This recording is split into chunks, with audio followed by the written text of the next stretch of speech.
ನರಿಯಂದಡ ಗ್ರಾಮ ಪಂಚಾಯಿತಿಯ 2024-25ನೇ ಸಾಲಿನ ಮಕ್ಕಳ ಗ್ರಾಮ ಸಭೆಯು ಚೆಯ್ಯಂಡಾಣೆಯ ಸರ್ಕಾರಿ ಮಾದರಿ ಪ್ರಾಥಮಿಕ ಶಾಲೆಯಲ್ಲಿ ಯಶಸ್ವಿಯಾಗಿ ನಡೆಯಿತು. ಶಾಲೆಯ ಸಭಾಂಗಣದಲ್ಲಿ ಆಯೋಜಿಸಲಾದ ಕಾರ್ಯಕ್ರಮದಲ್ಲಿ ಮುಖ್ಯ ಅತಿಥಿಗಳಾಗಿ ಮಹಿಳಾ ಮತ್ತು ಮಕ್ಕಳ ಕಲ್ಯಾಣ ಇಲಾಖೆಯ ಅಧಿಕಾರಿ ಶೀಲಾ ಅಶೋಕ್ ರವರು ಪಾಲ್ಗೊಂಡು ಮಾತನಾಡಿ, ಅಂಗನವಾಡಿ ಮತ್ತು ಶಾಲೆಗಳಲ್ಲಿ ವಿತರಿಸುವ ಪೌಷ್ಟಿಕಾಂಶಯುಕ್ತ ಆಹಾರವನ್ನು ವಿದ್ಯಾರ್ಥಿಗಳು ಪಡೆದುಕೊಂಡಾಗ ಮಾತ್ರ ಅಪೌಷ್ಟಿಕತೆಯಿಂದ ದೂರವಿರಲು ಸಾಧ್ಯ. ಅಲ್ಲದೆ ಸ್ಥಳೀಯವಾಗಿ ಸಿಗುವ ಆಹಾರ ಪದಾರ್ಥಗಳನ್ನು ದಿನನಿತ್ಯ ಬಳಸುವುದರಿಂದ ಉತ್ತಮ ಆರೋಗ್ಯವನ್ನು ಪಡೆದುಕೊಳ್ಳಬಹುದೆಂದು ಮಾಹಿತಿ ನೀಡಿದರು. ನಾನು ಈ ಸಂದರ್ಭದಲ್ಲಿ ನಮ್ಮ ಮಕ್ಕಳಿಗೆ ಹೇಳಲಿಕ್ಕೆ ನಾನು ಇಷ್ಟಪಡ್ತೇನೆ.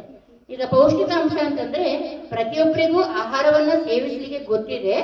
ಅದರಲ್ಲಿ ಎಷ್ಟು ಪೌಷ್ಟಿಕ ಆಹಾರವನ್ನು ಪಡ್ಕೋಬೇಕು ಅಂತಂದ್ರೆ ನಾವು ದಿನನಿತ್ಯ ಉಪಯೋಗಿಸುವಂತಹ ಆಹಾರದಲ್ಲಿ ಮೊಳಕೆ ಕಾಳುಗಳು, ಈಗ ಮಾಮೂಲಿ ಕಾಳುಗಳನ್ನ ಮೊಳಕೆ ಬರಿಸಿ ಇರ್ಬೋದು, ಅನಂತರ ಸ್ಥಳೀಯವಾಗಿ ಸಿಗುವಂತಹ ಸೊಪ್ಪು ತರಕಾರಿಗಳನ್ನ ಪಡ್ಕೊಳ್ತಾ ನಮ್ಮ ದಿನನಿತ್ಯದ ಆಹಾರದಲ್ಲಿ ಯೂಸ್ ಮಾಡೋದಿರ್ಬೋದು. ಅದೇ ರೀತಿ ಮೊಟ್ಟೆ. ನರಿಯಂದಡ ಗ್ರಾಮ ಪಂಚಾಯಿತಿ ಅಧ್ಯಕ್ಷೆ ಪೆಮ್ಮಂಡ ಕೌಶಿಕ್ ಕಾವೇರಮ್ಮ ಮಾತನಾಡಿ, ಮಕ್ಕಳಿಗಾಗಿ ಆಯೋಜಿಸಿದಂತಹ ಇಂತಹ ಕಾರ್ಯಕ್ರಮಗಳಿಂದ ಮಕ್ಕಳಲ್ಲಿರುವ ಆಂತರಿಕ ಸಮಸ್ಯೆಗಳನ್ನು ಬಗೆಹರಿಸಲು ಸಾಧ್ಯವಾಗಲಿದೆ. ಇದರಿಂದ ಕೆಟ್ಟ ಭಾವನೆಗಳನ್ನು ಸರಿಪಡಿಸಲು ಸಾಧ್ಯವಾಗಲಿದೆ. ಆದ್ದರಿಂದ ಮಕ್ಕಳು ಸಹ ಕಾರ್ಯಕ್ರಮದಲ್ಲಿ ಯಾವುದೇ ಅಂಜಿಕೆ ಇಲ್ಲದೆ ಮುಕ್ತವಾಗಿ ತಮ್ಮ ಸಮಸ್ಯೆಗಳನ್ನು ಹೊರತಂದು ಪರಿಹಾರ ಪಡೆದುಕೊಳ್ಳಬೇಕು. ನಿಮಗೆ ನಾವು ಕೂಡ ನೆರವಿಗೆ ಬರಲು ಸಿದ್ಧರಿದ್ದೇವೆ. ನಿಮ್ಮ ಸಮಸ್ಯೆಗಳನ್ನು ನಮ್ಮ ಗಮನಕ್ಕೆ ತನ್ನಿ ಎಂದು ತಿಳಿಸಿದರು. ಯಾರಿಗೆ ಏನೇ ತೊಂದರೆ ಇರಲಿ, ಮನೆಯಲ್ಲಿ ತೊಂದರೆ ಅಲ್ಲ, ಶಾಲೆಯಲ್ಲಿ ತೊಂದರೆ, ಟೀಚರ್ಸ್ ಗಳಿಂದ ತೊಂದರೆ ಏನೇ ಇದ್ರೂ ಕೂಡ ನಾವು ನಮ್ಗೆ ತಿಳಿಸಬಹುದು. ನಿಮ್ಮ ಸುತ್ತಮುತ್ತಲಲ್ಲಿರುವ ಅಂಗನವಾಡಿ ಟೀಚರ್ಸ್, ಆಶಾ ಕಾರ್ಯಕರ್ತರು, ನಿಮ್ಮ ಗೆಳೆಯರು, ಯಾರಿಗೇ ಆದ್ರೂ ಪರವಾಗಿಲ್ಲ, ಒಬ್ರಿಗಾದ್ರೂ ಯಾರಾದ್ರೂ ಒಬ್ರು ತಮ್ಮ ಮನಸ್ಸಿನಲ್ಲಿರುವ ಭಾವನೆಗಳನ್ನು ಯಾರ ಜೊತೆ ಒಬ್ರ ಜೊತೆ ಹೇಳ್ಕೊಂಡಿರ್ತಾರೆ.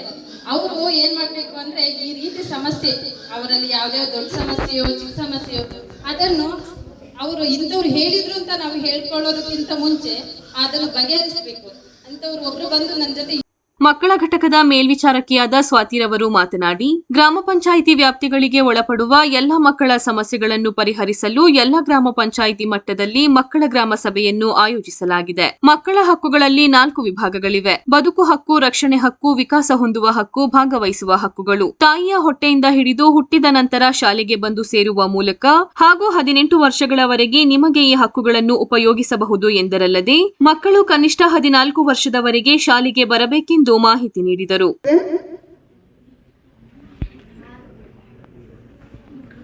6-7 ಈ ತರ ಬೇರೆ ಬೇರೆ ಹೇಳ್ತಿರಲ್ವಾ, ಅತಿ ಮುಖ್ಯವಾಗಿ 4 ಭಾಗಗಳಾಗಿ ಮಾಡಲಾಗ್ತಿದೆ.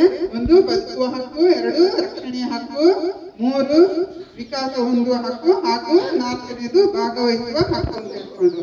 ಇದೆಲ್ಲವೂ ಹಕ್ಕುಗಳು ಹೇಗೆ ಬರ್ತದೆ ಅಂದ್ರೆ, ನೀವು ಅಮ್ಮನ ಹೊಟ್ಟೆಯಲ್ಲಿ ಇದ್ದಾಗಂದ ಹಿಡಿದು ನೀವು ಹುಟ್ಟಿ ನೀವು ಶಾಲೆಗೆ ಬರೋದರಿಂದ ಹಿಡಿದು ನಿಮಗೆ 18 ವರ್ಷದ ತನಕ ತುಂಬುವ ತನಕ ನಿಮಗೆ ಈ ಪ್ರತಿಯೊಂದು ಹಕ್ಕುಗಳನ್ನು ನೀವು ಉಪಯೋಗ.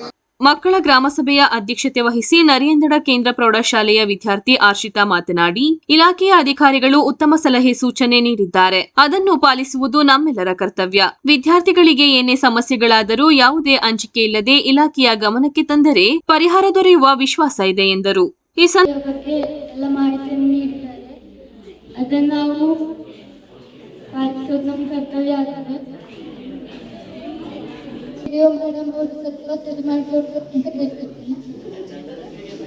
ಸಂದರ್ಭ ನರಿಯಂದಡ ಗ್ರಾಮ ಪಂಚಾಯಿತಿ ಉಪಾಧ್ಯಕ್ಷ ಕೂಡಿರ ವಿನೋದ್ ನಾಣಯ್ಯ, ಅಭಿವೃದ್ಧಿ ಅಧಿಕಾರಿ ಆಶಾ ಕುಮಾರಿ, ಶಾಲಾ ಮುಖ್ಯ ಶಿಕ್ಷಕಿ ಪ್ರೇಮಕುಮಾರಿ, ಗ್ರಾಮ ಪಂಚಾಯಿತಿ ಸದಸ್ಯರು, ಅಂಗನವಾಡಿ ಆಶಾ ಕಾರ್ಯಕರ್ತೆಯರು, ಸ್ವಸಹಾಯ ಸಂಘ ಸಂಜೀವಿನಿ ಒಕ್ಕೂಟದ ಪದಾಧಿಕಾರಿಗಳು, ಸದಸ್ಯರು, ಗ್ರಾಮ ಪಂಚಾಯಿತಿ ವ್ಯಾಪ್ತಿಯ ಶಿಕ್ಷಕರು, ವಿದ್ಯಾರ್ಥಿಗಳು ಉಪಸ್ಥಿತರಿದ್ದರು.